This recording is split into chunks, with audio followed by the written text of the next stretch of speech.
Good evening, everybody. As you know, my name is Chris Ely. I've just been presented. Thank you very much, Ben. I'm the branch chair for IOSH Staffordshire Branch, and I'd like to welcome you all to our first webinar. We wanted to ensure that we continue to undertake branch activities in, of course, the present circumstances as much as possible, and we saw this as the very best way for branch meetings to be held until further notice. We at Staffordshire Branch are proud to produce professional, relevant, engaging and thought-provoking events for our members, and this is certainly one of those. We exist to support our members, the profession and the wider world of health and safety.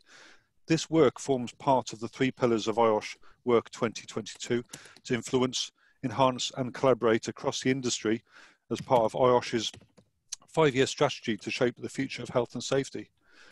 This event has been born from the requirement to deliver events related to IOSH Work 2022 from the requests that we receive from branch members left on our event feedback forms, and also the need for topical, interesting and engaging subjects. So we really do consider a wide variety of sources before we engage on branch events.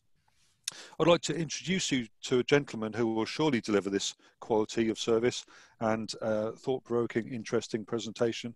And so I'm thrilled to hand over to Alan Millband, who's been very kind to support this. Alan is a partner from Howes Percival LLP to present for you tonight sentencing in health and safety cases and its use as a compliance tool. So thank you, Alan, and over to you. Yes, good evening, everybody.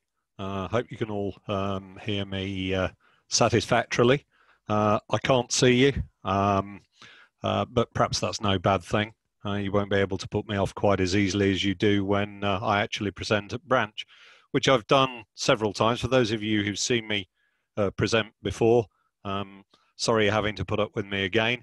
For those of you who haven't, then it's going to be a wholly new experience for you. But thank you for the introduction, Chris. I should add I'm Alan Millband. I'm a vowel short of a politician in my surname. And I am by trade a health and safety and regulatory lawyer. Specialised subject of mine is the health and safety law in the minerals and extractives industries. And I edit and co-author the Institute of Quarrying's textbook on health and safety law in quarries. I am also a guest lecturer at the University of Derby on the Minerals Management course, where I lecture in health and safety law and compliance. My day job is in advising organisations and individuals in relation to health and safety law, and sometimes defending them in prosecutions and challenging enforcement action on their behalf.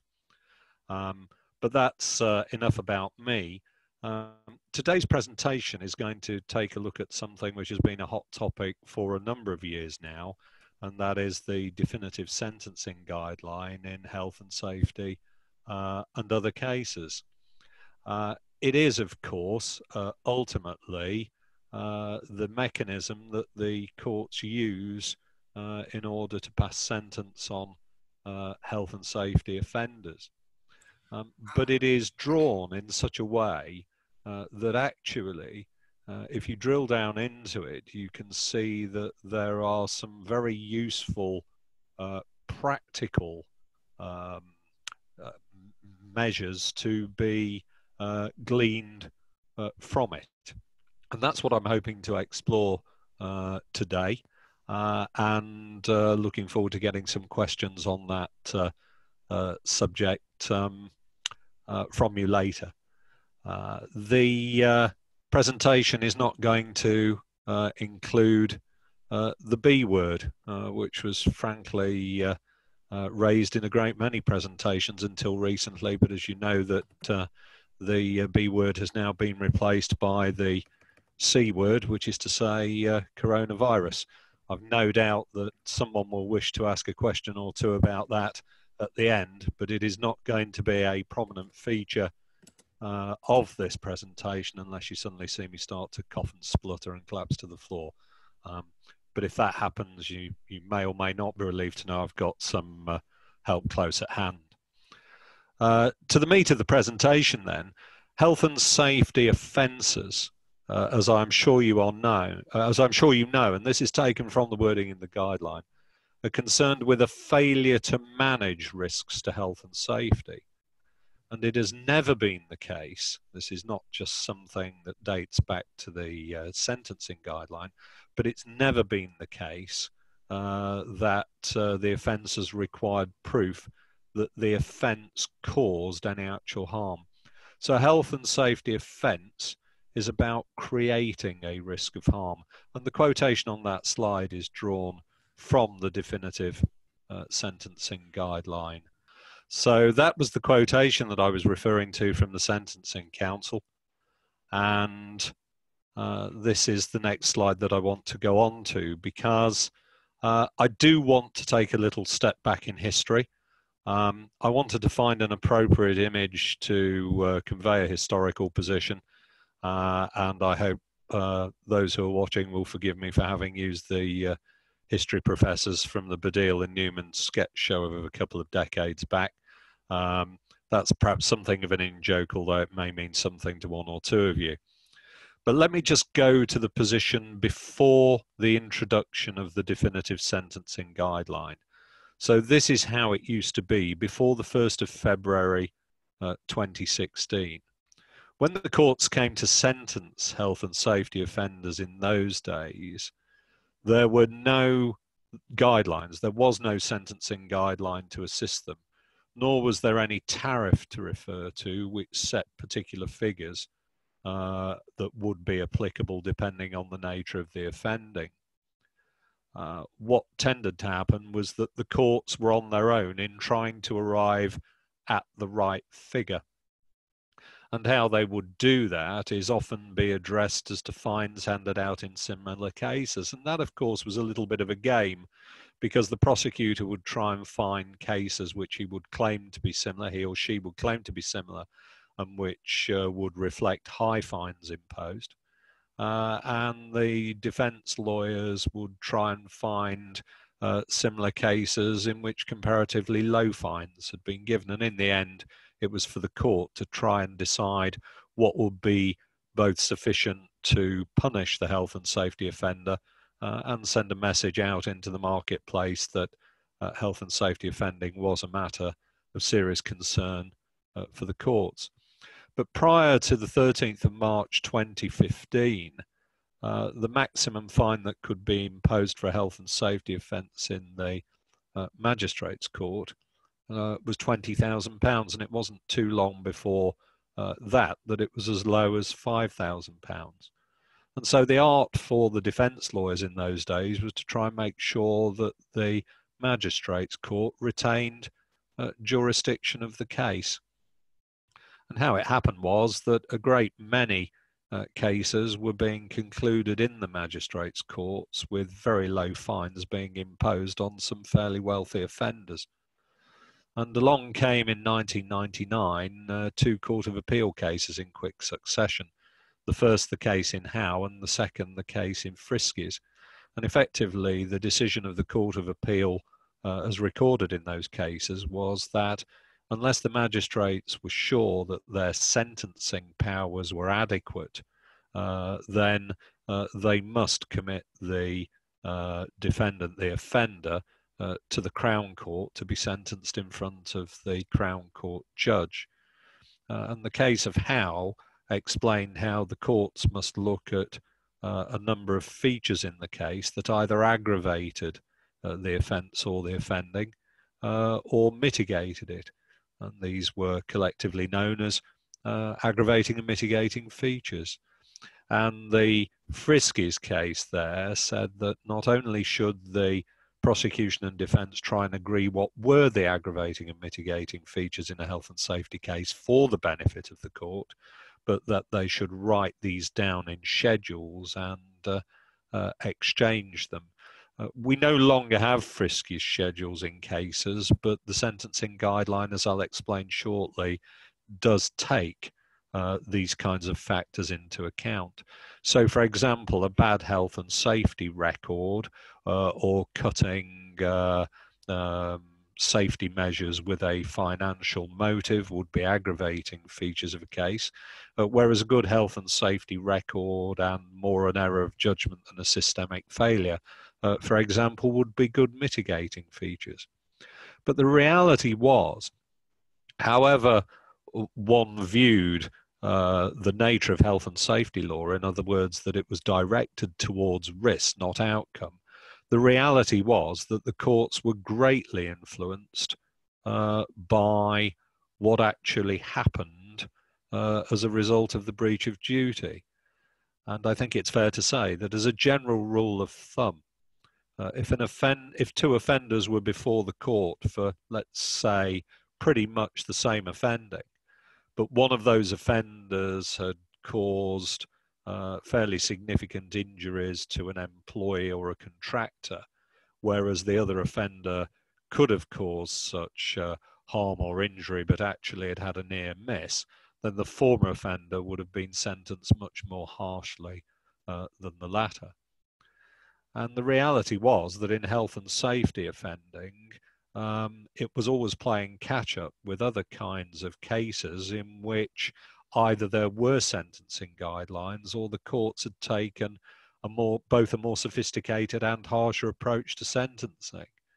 And as was frequently said in respect of health and safety cases, at least up to 1999, that you were often better off as an offender killing people in terms of the financial punishment that you would get than if you were to commit an environmental offence that killed fish. So the reality was that there was a general perception that health and safety offenders were not being punished sufficiently. They were not having high enough fines or other sentences imposed on them. A word about a sentencing guideline, about sentencing guidelines in general. There is an extract there on that slide, I hope it's changed, from the Coroners and Justice Act 2009, section 125, subsection 1, which says that every court must, in sentencing an offender, follow any sentencing guidelines which are relevant to the offender's case, and B, must, in exercising any other function relating to the sentencing of offenders, follow any sentencing guidelines which are relevant to the exercise of the function, and that applies unless the court is satisfied that it would be contrary to the interests of justice to do so. So in other words, what that is saying, if there is a sentencing guideline, if there is one, and it's applicable to the offending, then the court must follow that guideline for sentencing purposes, unless it's satisfied that it wouldn't be in the interests of justice to do so. So, for example, in health and safety cases, as a general rule, it's going to be in the interests of justice to follow the guidelines, so the sentencing guideline will seldom be departed from. It is possible, I suppose, that an offender may be treated much more leniently than would otherwise be the case under the guideline if, for example, he or she, himself or herself, had been injured in the same incident or had caused the injury of someone to whom they were related, for example. But what we should do for present purposes is assume that in health and safety cases, when it comes to the sentencing of an offender, the guideline is going to be followed, let's put it, religiously. Forward to the 1st of February 2016 and the introduction of the definitive guideline, the first ever definitive guideline applicable to health and safety offences. Or as you will see, this sentencing guideline is a Sentencing Council publication applicable to health and safety offences, corporate manslaughter and food safety and hygiene offences. But for the purposes of this evening's presentation, I'm just going to focus on the health and safety offences element. It cannot apply, of course, until such time as there is a convicted offender before the court, which is to say that obviously the court is not going to make any reference to it unless the health and safety offender has pleaded guilty or been found guilty following a trial. The guideline applies, as maybe you know, to both organisations and to individual offenders. And what this sentencing guideline does is it takes the court through a series of steps, 9 in all, that the court must take in order so as to arrive at the appropriate sentence to hand down. And the guideline itself, I'm sure quite a few of you, possibly all of you even, are familiar with it, if not in detail, then at least in outline. Has a particular structure in which there are also ranges for potential sentences. That's ranges for fines for organisations, and fines and other sentences that can be imposed on individuals. And within those ranges, there are starting points. So there are various tables that are set out in the guideline that the court, having gone through preliminary steps, references in order to try and determine the applicable sentence.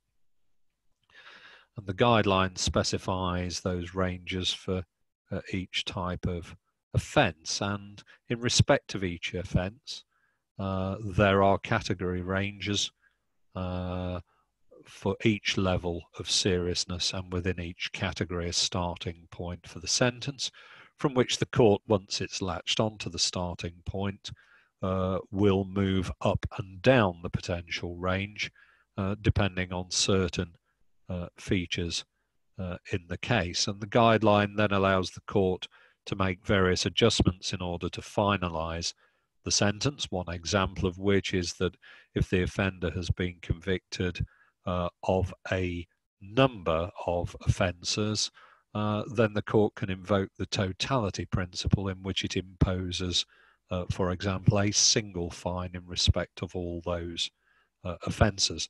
And the final adjustment is that the court has to step back and review what it proposes to impose by way of a sentence, and make sure that it remains happy with that sentence, having gone through all of the steps. Now, I appreciate, everyone, that at the moment this just seems like a simple narrative of the sentencing guideline, and indeed at this point it is, but it's necessary to go through this in order to start exploring the key points of the presentation, and I will come on to those shortly. I'm also conscious of the fact those of you who've seen me present before are probably used to me trying to introduce a little bit of levity into the proceedings, but I can tell you I'm not going to trouble you with too many of my jokes, invariably bad, in relation to this presentation, because I can't see the audience reaction, and so my default position will be that I would just be making wisecracks to a stony silence, so I hope you'll forgive me for that. So to carry on with the somewhat turgid approach to the sentencing guideline, the very first step that the court must take in respect of the convicted health and safety offender before it, and in this particular matter I'm going to focus on how the court deals with organisations rather than individual offenders. So assume that it is a company of any size at the moment, but a company that is the convicted offender before the courts, which most often it is in health and safety offenders, at least a company or some other body, corporate or organisation. The first step that the court has to take is to determine what the offender's culpability was in relation to the offending. And you'll see that there are 4 categories there. That table is unashamedly copied and pasted from the guideline itself. So it ranges, the culpability ranges from very high to low. Very high culpability being where the offender deliberately broke or showed flagrant disregard for the law. Right at the other end of the scale, a low offender who's one who didn't fall short of the appropriate standard. For example, because significant efforts were made to address the risks, although they were inadequate on this particular occasion, and there was no warning or circumstance indicating the risk to health and safety that materialised. And you'll see also reference there to the fact that the failings were minor and occurred as an isolated incident. Between those are the high and medium categories. Medium is one that sits somewhere between high and low. But what I would do is invite you to consider what constitutes high culpability in the sentencing guideline. And it says there, the offender fell far short of the appropriate standard.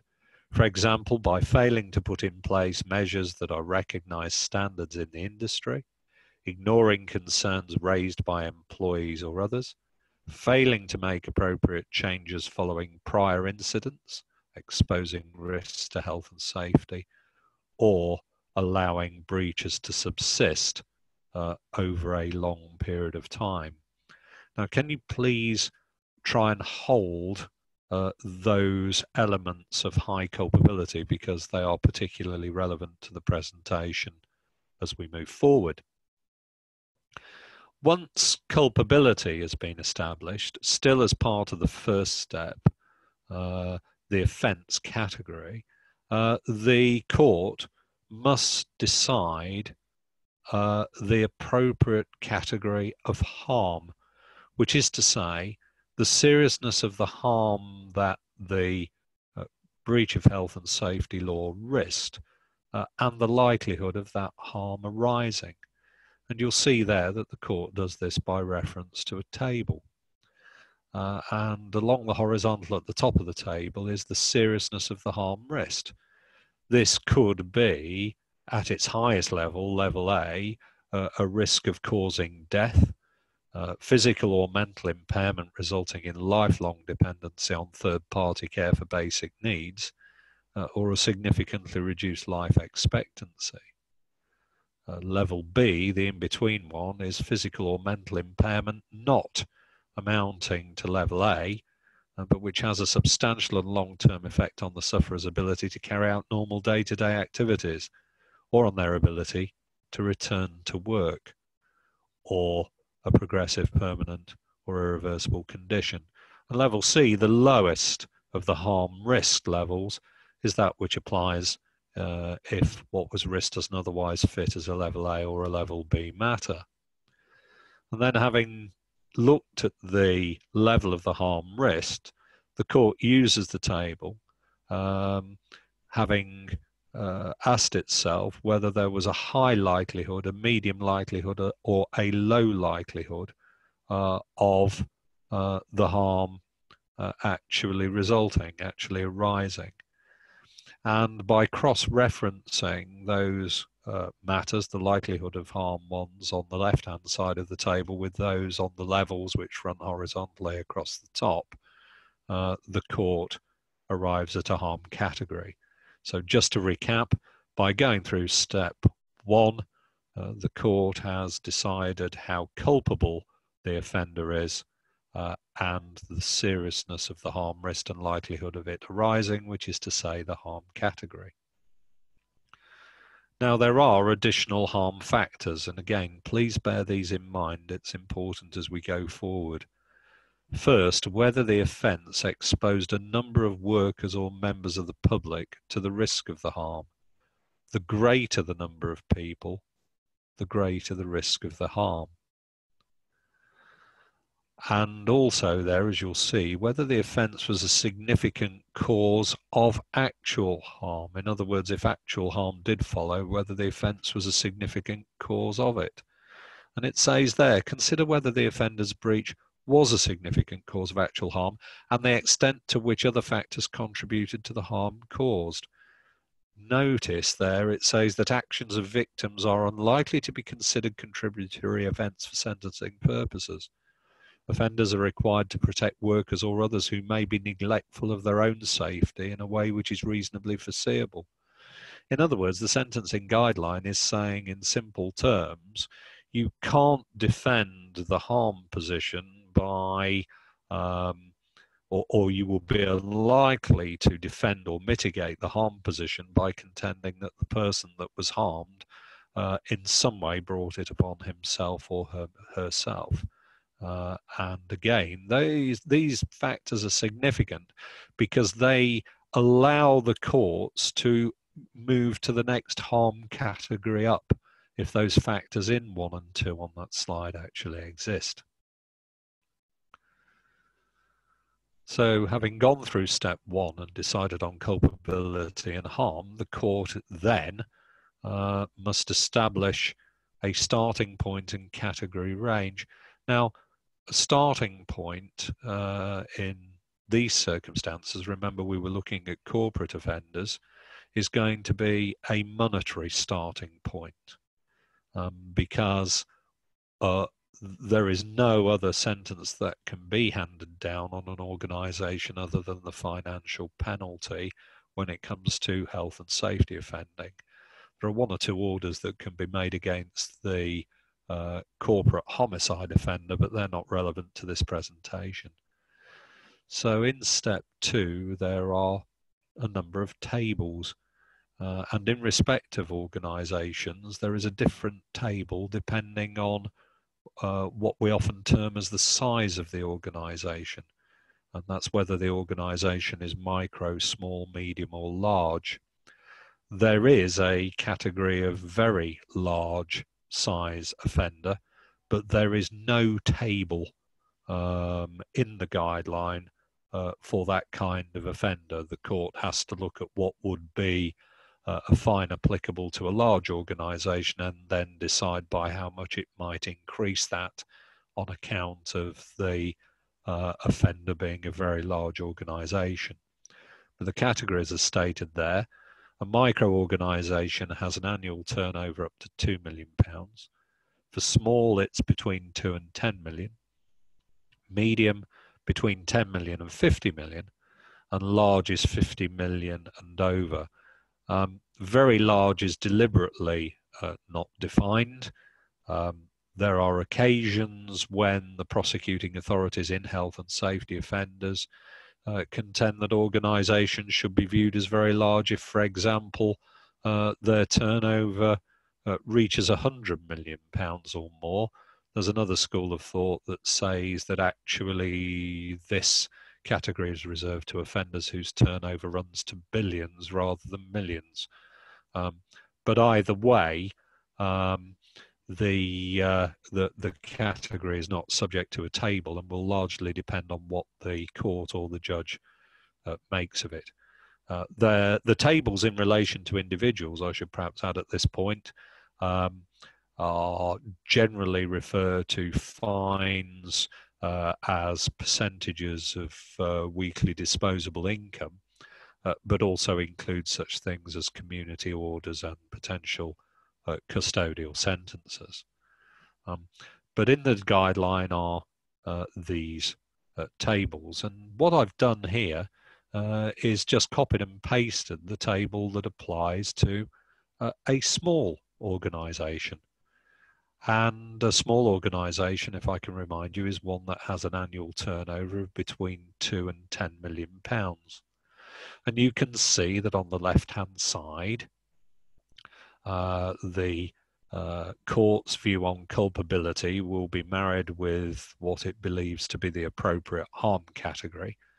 And then moving over to the centre and to the right of the table, this will give the court a starting point for the fine and a range that shows what the lower amount of the fine might look like, and leading up to the more eye-watering figures on the far right, which are at the high end of the range. So effectively, the court has to latch on to a starting point and then move up and down the range according to various features that might exist.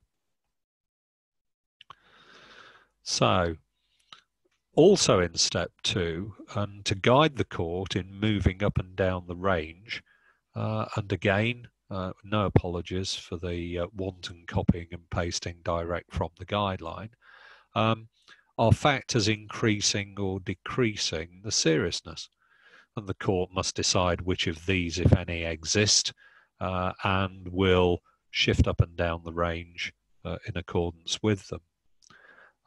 These are not dissimilar. If you remember my having referred to the aggravating and mitigating features that were covered in the Howe and Friskies cases of 1999, these are similar, and these lists are never intended to be exhaustive. The court can include as either an aggravating or mitigating feature, factor increasing or decreasing seriousness, something that's not in the list. But there was not, under the previous law, this category of statutory aggravating factor that the guideline introduced in February 2016. And that is that previous convictions, having regard to the nature of the offence to which the conviction relates and its relevance to the current offence and the time that's elapsed since the conviction, such a conviction, a relevant conviction, falling into that category, is a statutory aggravating factor, meaning that the court must treat it as an aggravating factor, no discretion there, and that will mean that the court will move up the fine range to allow for that. And you'll see there that other aggravating factors include such things as cost cutting at the expense of safety, deliberately concealing the illegal nature of an activity, a poor health and safety record, falsification of documentation and licenses, that kind of thing. Whereas factors that reduce the seriousness would be if the offender has no previous or relevant or recent convictions, took steps voluntarily, in other words, absent an improvement or prohibition notice to remedy the problem, and that there was a high level of cooperation with the safety authorities' investigation beyond that which will always be expected. In the days of the mitigating features to which Howe and Friskes referred, simple cooperation with the investigation was enough to carry the day for an element of mitigation. But cooperation to a degree is now expected, and it's only cooperation over and above that which is expected that hits that particular mitigating feature. Although you'll see that there is a three-way factor at the bottom of that list: self-reporting, cooperation, and acceptance of responsibility. Those three combined will constitute a mitigating factor, a factor reducing seriousness, and for that the court can move back down the category range again.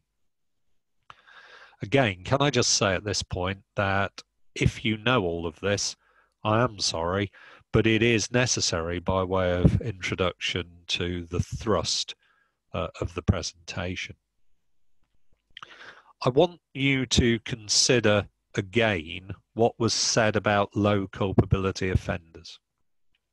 A low culpability offender, was one that had made significant efforts to address the risk, where there were no warnings and there was no circumstance to alert that offender to the risk, that the failings were minor, and that it was an isolated incident.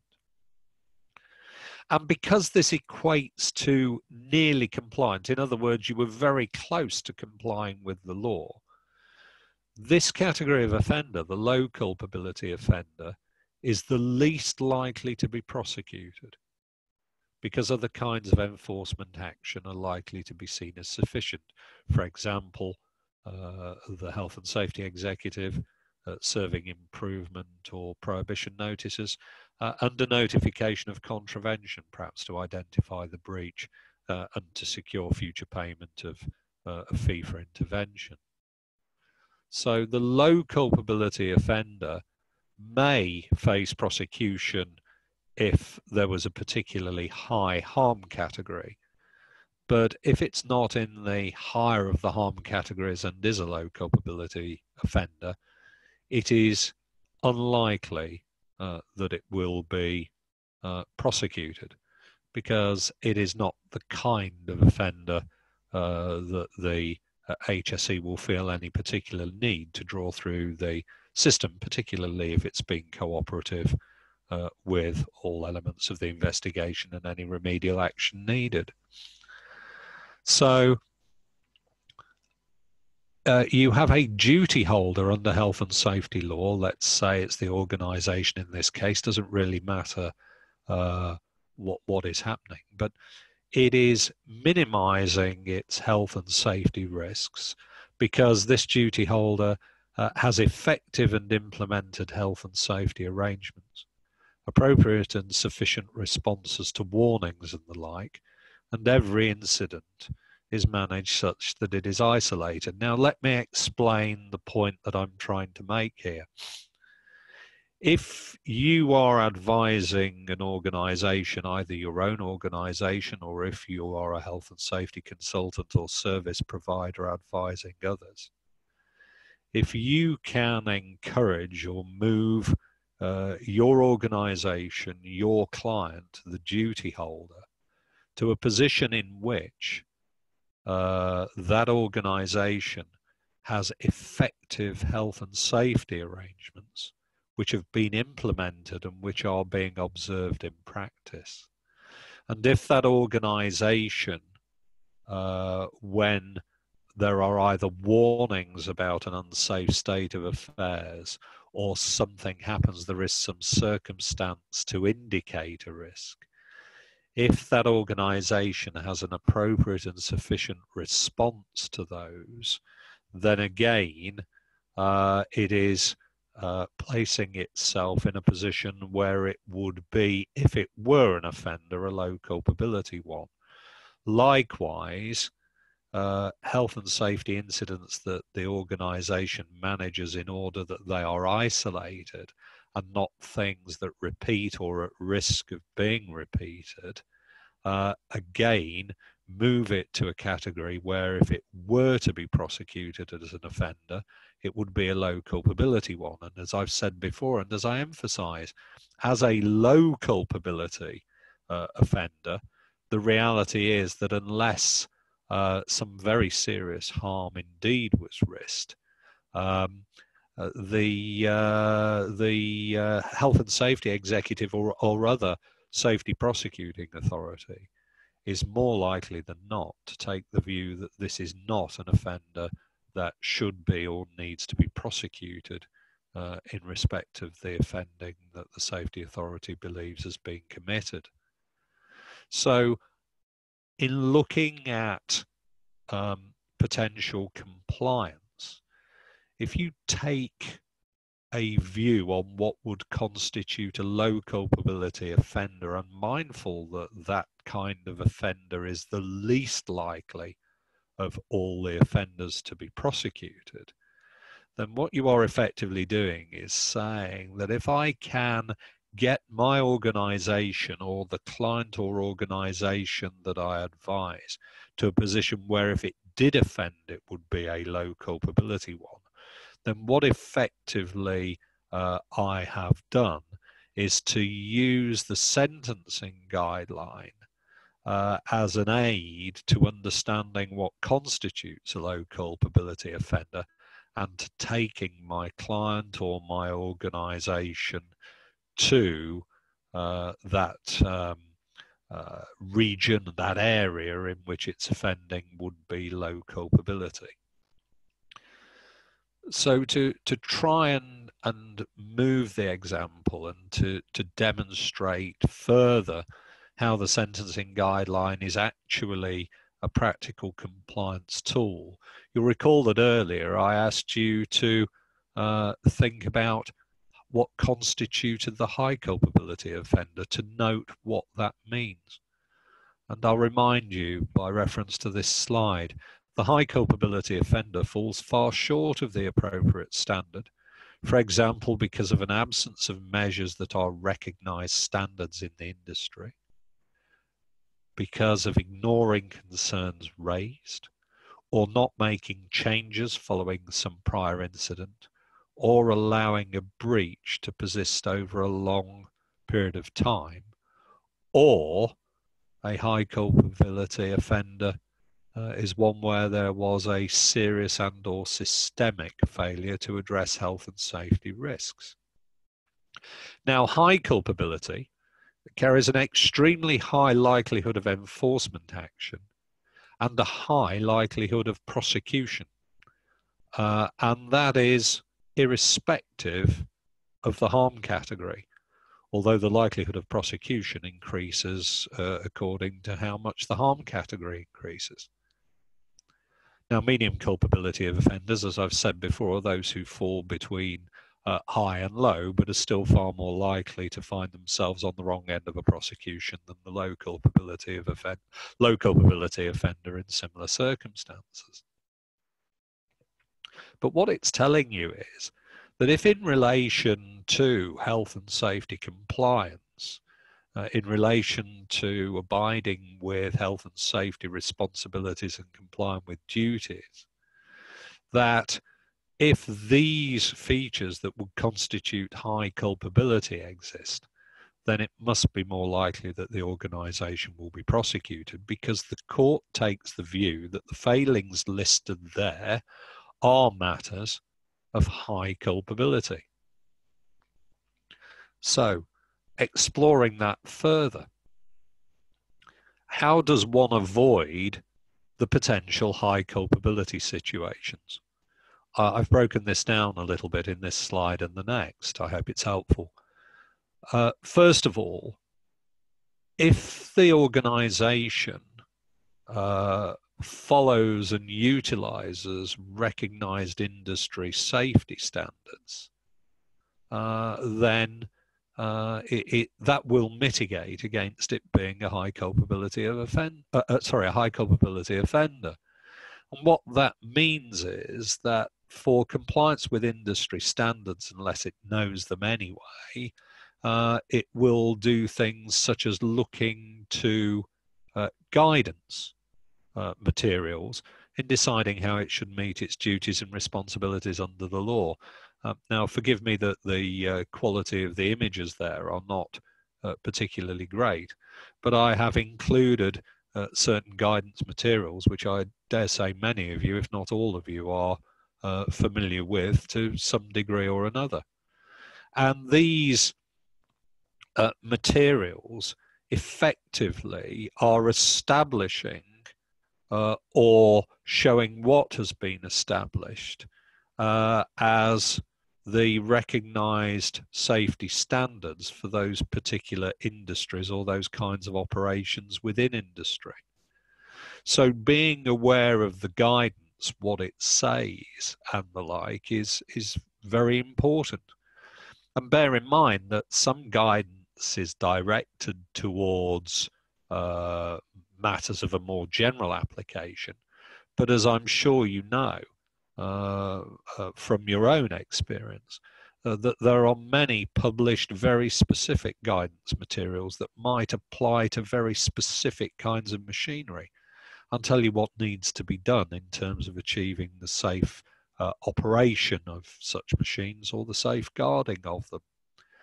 So by knowing what the industry standards are and applying those standards, the organisation mitigates against it being found to be a high culpability offender if something goes wrong. Now, guidance is not the law, as you all know, but it actually directs you to how you might apply with the law. And if you follow it, the odds are, as long as you know what the guidance is, that you will be putting in place the relevant industry standards, or at least the duty holder will. But also those standards are covered elsewhere. They can be found, for example, by being members of trade associations. I sit on the Health and Safety Steering Committee to the British Precast Concrete Federation, where incidents, compliance issues are shared within the organisation, and where that organisation actually contributes to the publication of guidance relevant to various sectors or operations within those sectors. So associations can be a valuable source of information for applicable industry standards, both for you as professionals and advisors and for the organisations direct. Dialogue with others in the same industry is no bad place to be if the organisation is not acting in isolation, but is happy to meet with other similar organisations and the senior management teams to discuss various issues. That is another way of knowing that industry standards are not being met. And of course, a lot of duty holders quite rightly rely on people such as you as health and safety professionals to direct them towards the relevant industry standards. So by adopting and embracing industry standards, you're not going to fall far short of the compliance bar by failing to put those standards into place. And of course, it's the failure to put those standards into place that reflects high culpability. As regards concerns raised, the high culpability offender just does not respond either adequately or at all to those concerns, and that's recognised in the guideline. So to break this down into some other component parts, the organisation needs to be aware what a concern is. The courts take a more liberal view of concerns, if you like, a more liberal definition. So it isn't simply a letter that is, or a communication that is fairly and squarely identifying a particular unsafe practice and or a suggested means of putting something right. The courts might view a concern as being something that is raised and discussed as giving rise to a potential risk in something like a health and safety committee meeting. So it is incumbent on the organisation to understand that concerns can be raised in different ways, but when they are, there should be a measured response to them. Now, the reason that I say a measured response, ladies and gents, is because it's not every concern that's raised that requires the organisation to take immediate or even any steps to put right. The concern has to be judged in its own right, and the response has to be determined. And again, it may be a case of needing some professional steer on that. So I'm not saying for a moment that you're automatically a high culpability offender because even a concern that turned out to have been of no great importance was something that wasn't addressed properly. But it is important to make measured responses to concerns that are raised or which come to the organisation's attention.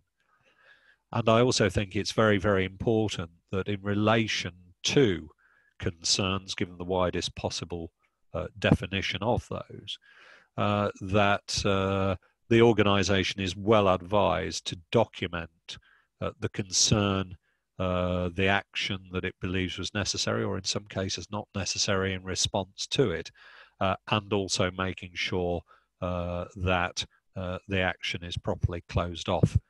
In other words, something documented to show that that it has been taken. It's also good practice, I think, to get sign-off from the person who raised the concern in the first place.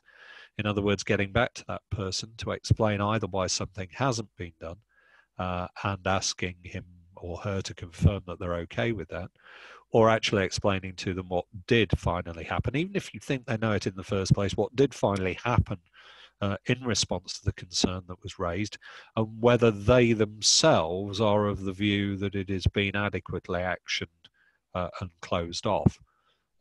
Following these practical measures in the working environment in the organisations will help mitigate against a finding in the event of the organisation being an offender that it was a high culpability one. And still on the subject of high culpability situations, you avoid high culpability if you do make changes when they are necessary. But also the organisation needs to have the means to swiftly identify and correct breaches of, certainly material breaches of health and safety law, because you'll recall that in the definition of high culpability offender, one of those is that there is a breach that has persisted for a considerable period of time.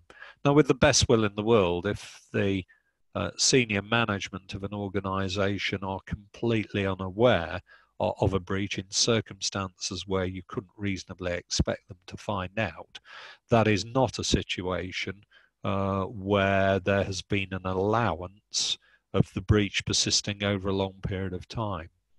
But when breaches are identified, they do need to be rectified and rectified swiftly, because if that doesn't happen, then the offender does run the risk of being a high culpability one. And so that's why I've put there that the guideline is really directing the offender to have the means by which it swiftly identifies and corrects breaches. Now, this could be through gap analyses, audits, regular audits of the workplace and workplace practices, and the like. But effectively, what the guideline is saying is do these things and you will avoid high culpability. And as we've said before, if you're a low culpability rather than a high culpability offender, you are maximizing the chances that any action taken against you will not stretch to prosecution. Now, managing the risk of serious or systemic failure can be a significant challenge, as I'm sure many of you are aware.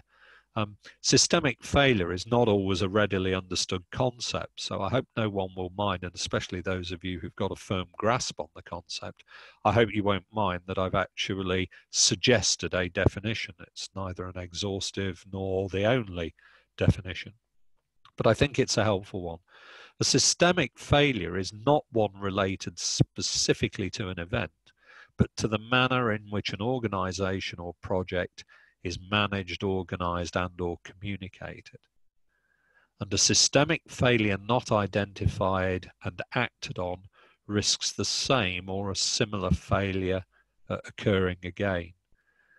And I've just included on the final line there, where I've said that many health and safety events have some aspect of systemic failure. That's not simply a throwaway observation by me. This was actually recorded in the CIRIA Loughborough University joint publication for HSE, Preventing Catastrophic Events in Construction. So systemic failure is the failing of the organization, and let's put it fairly and squarely, the failing of the organization's management to manage and organize itself properly to ensure shall I say, the systemic failure is where it hasn't managed or organized itself properly in such a way that it's been able to identify and act on risks. And in that way, those risks remain potential risks over a period of time without being properly addressed and without having the right control measures implemented. Now, a word about very high culpability offending. I don't think there's a lot that we can teach any duty holder who might be inclined to break health and safety law deliberately or simply have a flagrant disregard for it. But I just thought it was worthwhile because it is a cultural matter, in my view, identifying some of the causes, which I do on that slide.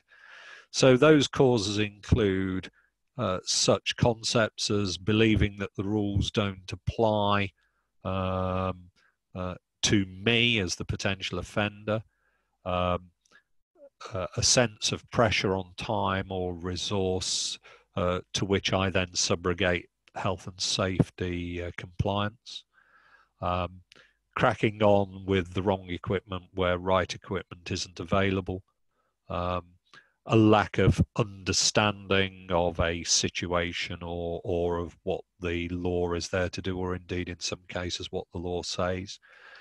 Cost cutting, that's one of the most significant ones, and assuming that the experience of an employee or a worker is the primary safety measure. In other words, an organisation or a person that feels that not keeping someone safe was justified because they had, for example, done the job for many years without harming themselves. So high culpability organisation offenders are going to receive very high fines indeed. And the individuals who are high culpability offenders risk custody irrespective of the harm category. The only practical compliance tool I can give you all arising from this one is that because it's a health and safety cultural matter, it has to be combated by creating the right kind of culture in the organisation. But if there are individuals at the very top of the chain, those in senior management, who have any inclination whatsoever to deliberately break or flagrantly disregard health and safety law and compliance, I suspect you as the professionals advising them or the organisations have a nigh on impossible task. But I thought it was worthwhile including some commentary on that in any event. You'll be pleased to know that I'm reaching the end of the presentation, but I just wanted a quick word on factors increasing seriousness, because these place the offending in a degree of context. And I do refer there to the strategy of time and distance. You cannot change history. So if the organisation has a poor health and safety record or a previous relevant conviction, there's not much you can do to erase that. How you deal with it and how the organisation deals with it is to put as much possible time and distance between that poor health and safety record, between the previous relevant conviction and the present day. The longer you put time and distance between that and the present day, the less likely it will increase the seriousness of the offending to any great degree. And then finally, of course, other factors that increase seriousness, well, these are very much down to the mindset of the offender. So cost-cutting, obstruction of justice, which I occasionally refer to and apologise to anyone it offends as chinning the health and safety inspector. But it goes beyond that.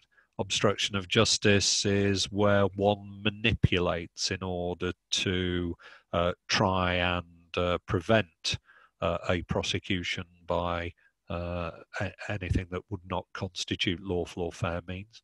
But concealing an illegal activity and falsification of documents, those things are, in my view, a demonstration of the kind of organisation or individual that you can't necessarily do a great deal about. So before we get on to the Q&A or indeed anything else that you wish to discuss, just by way of roundup, everyone, the definitive sentencing guideline is probably as well used for anything else as by showing what can happen in terms of fine and punishment if you don't comply with your duties as a duty holder under health and safety law. But what it also shows us is what the courts view as things that make offenders most culpable, and where the courts see harm scenarios and how they categorize those. And by using those features in the guideline to militate against them arising, we actually have some practical guidance on where the duty holder needs to be taken to in order to be effectively managing risk. And that is by either ensuring complete compliance with health and safety law at all times, or the next best thing, which is making sure that if you don't, then you do so in circumstances where the harm risk is not great, that the likelihood of that harm materializing is not particularly high, and importantly, where the culpability is low. So ladies and gents, there you are. That's the end of the presentation. I hope it provokes a few thoughts. I hope it's prompted a few questions, which no doubt I'll get to hear about in the next few seconds. Thank you. Well, Alan, fantastic, engaging presentation. It's obvious that your present of some experience, because your presentation was absolutely fantastic. Certainly I can see you've got a very dry sense of humour, and I think we all like a bit of that, particularly this time with coronavirus. But really appreciate your presentation there. It's I think it's very important to consider this. I'm very conscious of Plan, Do, Check Act, you know, and HSG 65 are very important that those that are involved with management of health and safety understand the responsibilities and the size and scale of the job, but without, in a sense, trying to scare those managing or being involved in management of health and safety. I think it is very important to recognise the seriousness of any organisation, for that matter, or individual, if people don't get things right, particularly if they don't get things right because they're being lapsadaisy, if they're not buying into managing health and safety properly, or for that matter, plainly negligent. It's a very difficult job for us in health and safety, I think, to sometimes manage that and sometimes be the pig in the middle. But I think this is a very important part of the conversation. I think you'll agree. Whilst we're waiting for a few questions, and I certainly encourage people to pose questions for Alan to answer. Really good opportunity to ask those now. But yeah, it's a really important discussion, Alan, isn't it, in the scheme of things, to get people on side and to understand the ramifications of health and safety and, as we say, the sentencing guidelines.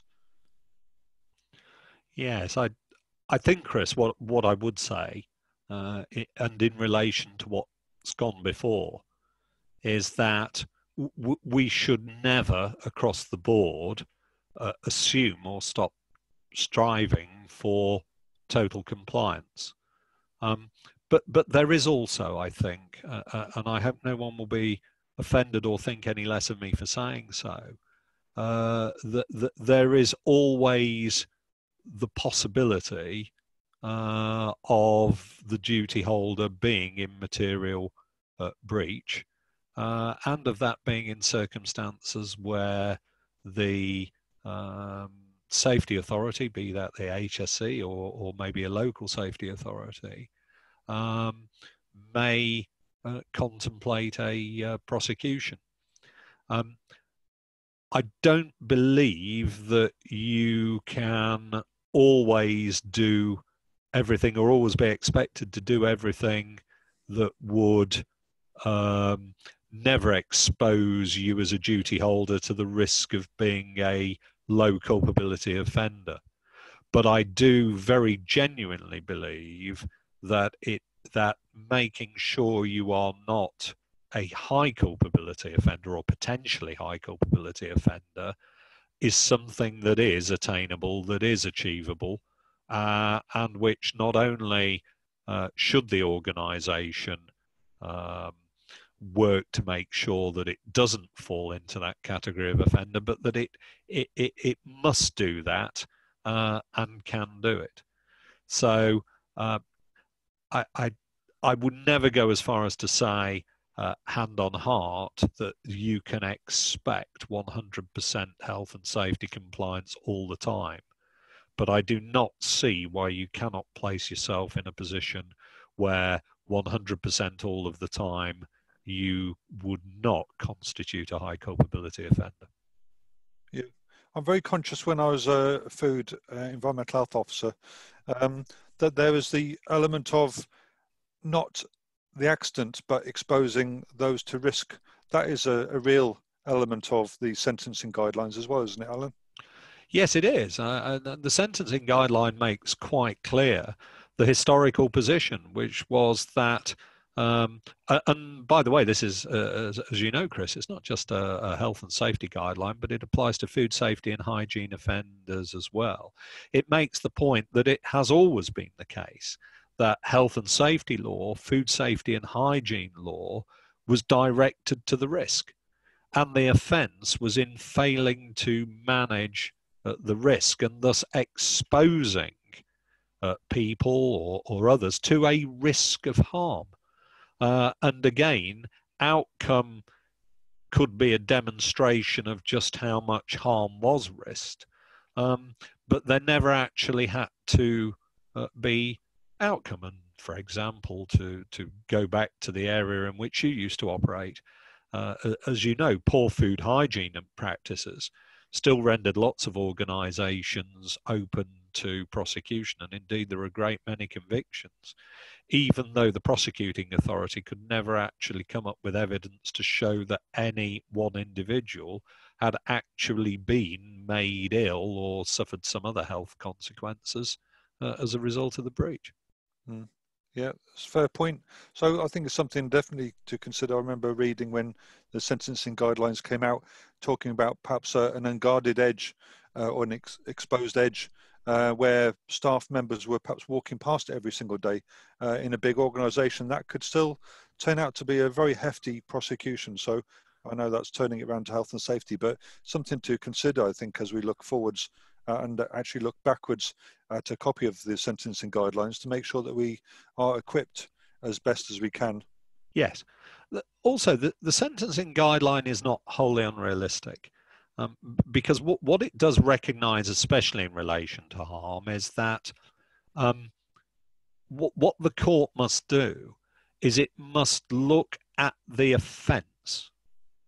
That's the offence for which the organisation or the individual was convicted, and must ask itself, what was the harm that, what was the harm to which people were exposed and the likelihood of that harm from the offending? Now, this is something that even the courts don't always get right, and sometimes you can find yourself having some moderately heated debate with district judges and the like in relation to it. And it is that the likelihood of harm isn't just some sort of general notion of harm from an unsafe set of circumstances. Let me give you an example to try and illustrate that. Thank you. As a general proposition, if I dig a very, very deep hole, and I don't guard it, as a general proposition, someone could fall into it and die. If my offending was digging a very deep, unguarded hole in the middle of a field, then the court would need not to look at harm as some sort of general concept of what kind of harm comes from digging a hole, what kind of harm routinely happens from a crane falling over, but it must look at the offence and say to itself, in respect of that offence, what was the harm risked? What that means is if I dig a very deep, unguarded hole in the middle of a field, I am not giving rise to the same likelihood of harm as if I were to dig it in Stafford Marketplace. Yeah, totally get you. Excuse me, frog in my throat. Not COVID-19, I've got to say, just dry throat. Well, we've got your word for that, Chris. Thanks. Yes, well, I'm definitely a distance from you, Alan, so I should be okay. But that's a really good. It's really good putting, as you've put succinctly there, the point to the example. Sorry, you've opened up the example, from the sentencing guidelines. I think that's very valuable. Certainly, I think a lot of us, certainly those in construction, would probably reflect on that. So that point is appreciated. So yeah, thank you for that. Going back to the questions, we've got two questions. The first one is, is the recording available after this? The answer is definitely yes. It's going to be put on the IOSH Central YouTube page, and also I'm pleased to say on IOSH Staffordshire Branch's YouTube channel as well.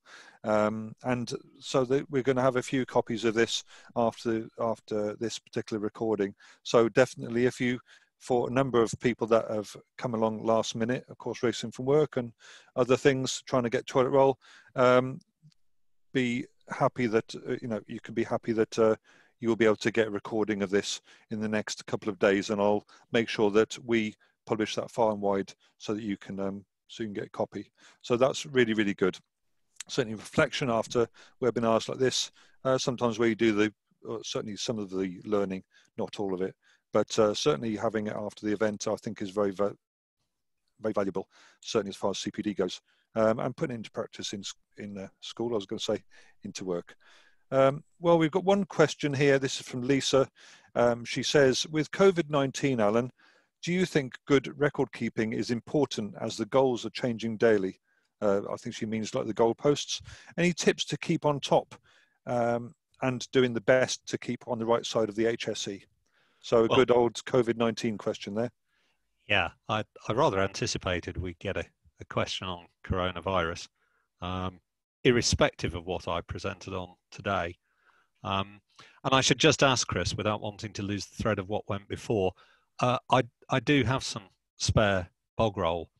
And for IOSH members, I am more than happy to offer that at discounted rates. So you lot can have it for 50 quid a roll instead of the 100 that I'm charging everybody else.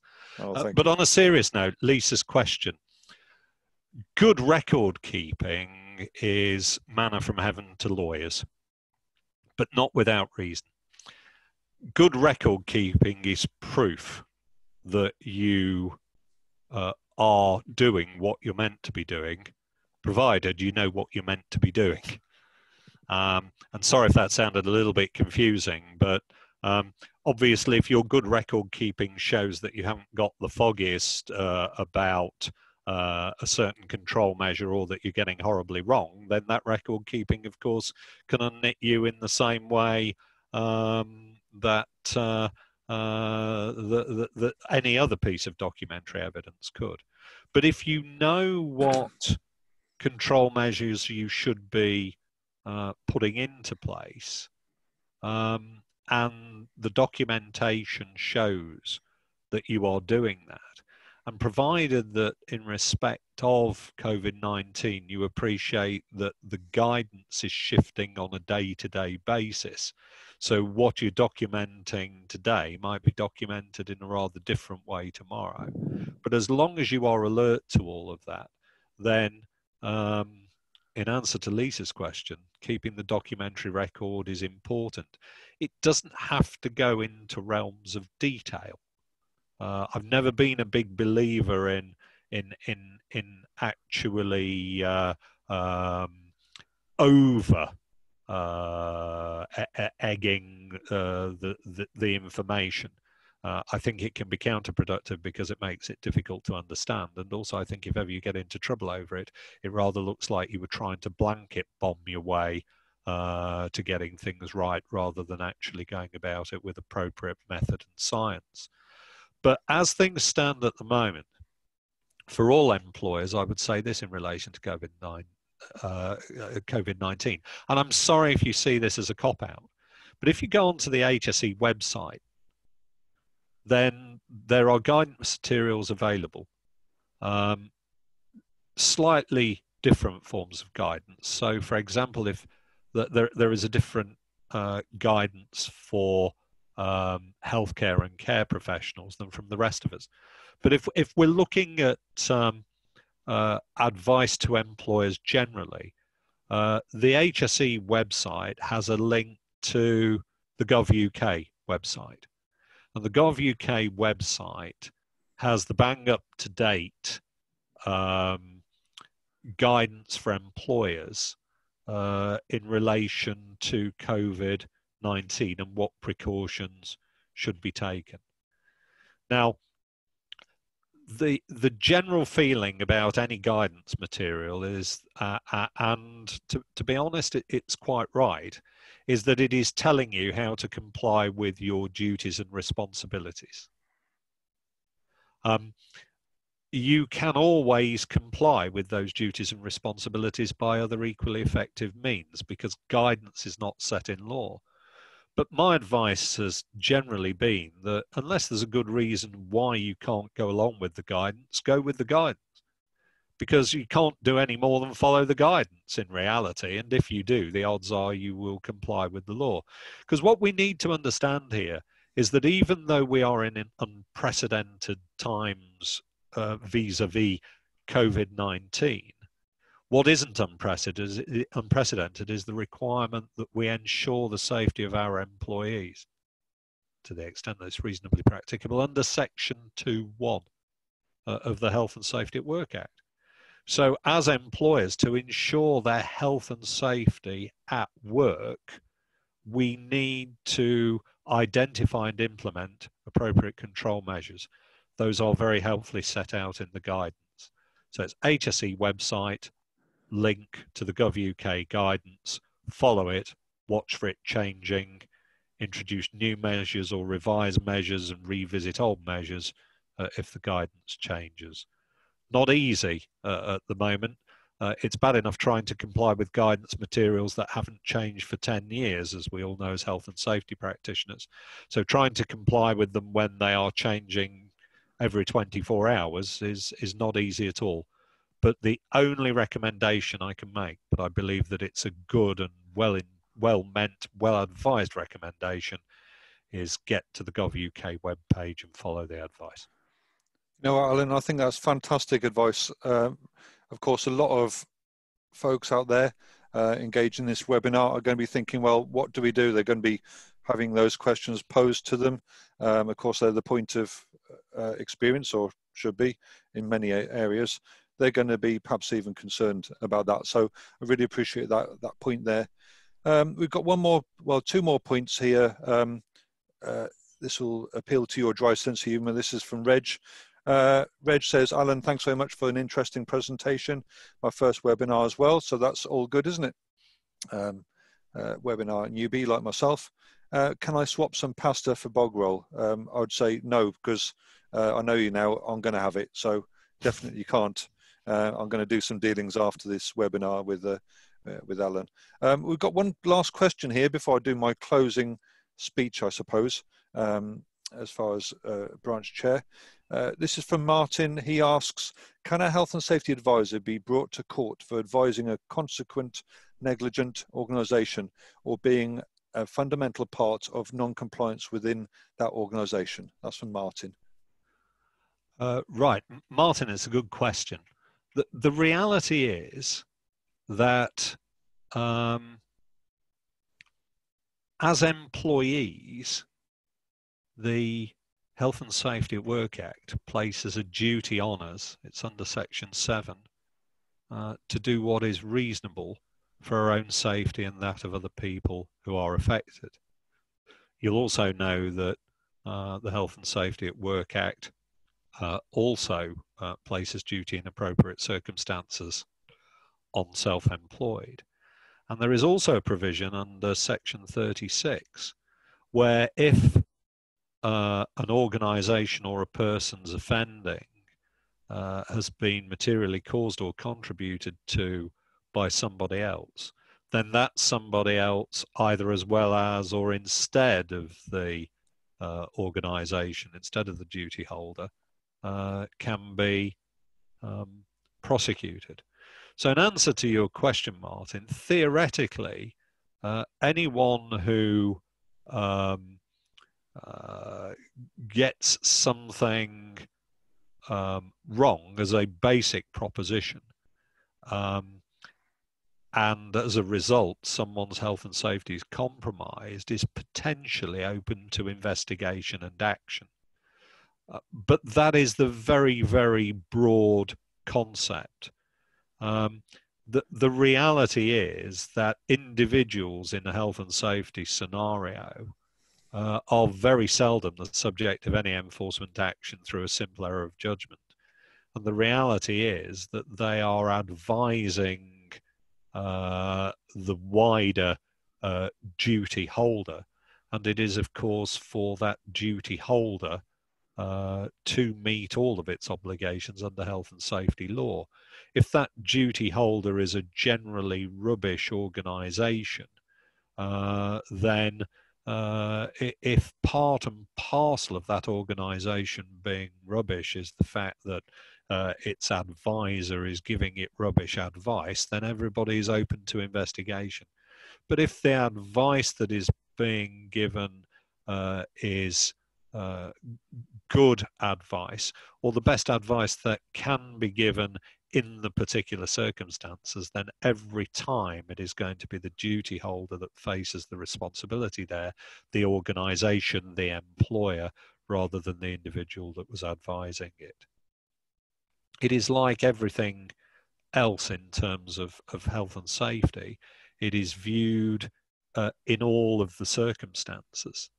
And take note of Section 7 of the Health and Safety at Work Act, even if you're not an employee, because even if you're not an employee and it doesn't apply to you, it is still actually setting something of the scenario in which your offending is looked at.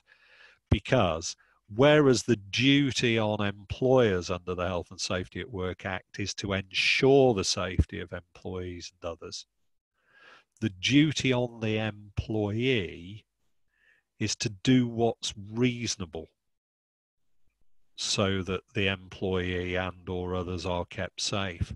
And what is reasonable depends very much on the specific circumstances in which that employee finds himself or herself. This is why, for example, an employee who removes a guard from dangerous parts to a machine is potentially in breach of Section 7, but will not be prosecuted the moment he raises the excuse for his conduct that his boss made him do it. And so the individual is judged on what is reasonable, and that is taking all the circumstances into account. Yes. In my experience, whilst rubbish organisations do try and blame individuals, and my experience of defending health and safety offenders goes back to 1988. Oh, crikey, yeah. I've just realised I've placed myself much closer to the coronavirus danger zone. But it goes back to 1988, and in all that time, rubbish organisations may have tried to blame individuals, but they've never been able to pin it on them. And the safety authorities are, believe it or not, extremely sympathetic to individuals in those circumstances. Yes.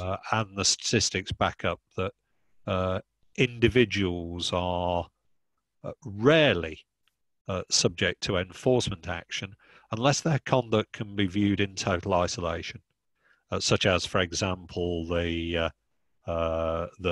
gas fitter who causes a negligent and very dangerous gas installation because he or she is not gas safe.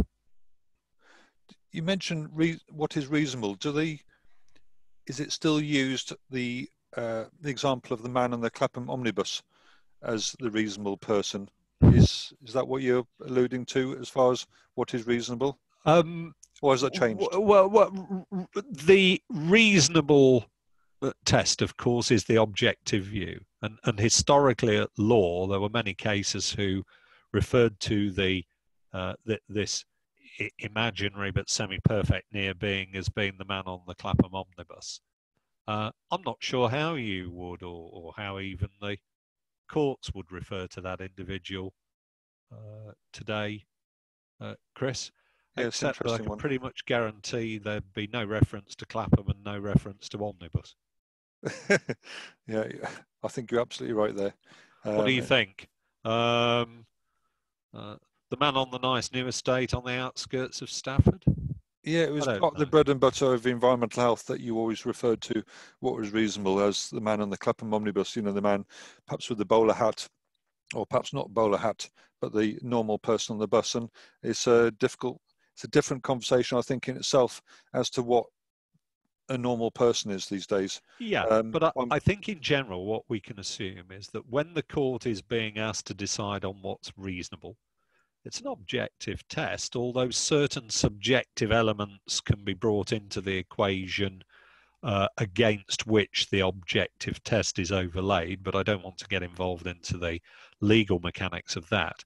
But in simple terms, what's reasonable is that classic question: what would the reasonably intelligent, ordinary person Considering with all, completely yeah. independent of the circumstances and just being asked to express a view on them, what would that person think about a particular set of circumstances?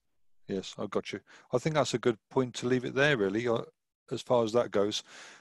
We don't seem to have any further questions, Alan. So, with your permission, I will see about closing with my IOSH Staffordshire part, to thank you both, both you and Ben. I'd like to thank Ben Pollard from IOSH, who's behind the scenes as we speak.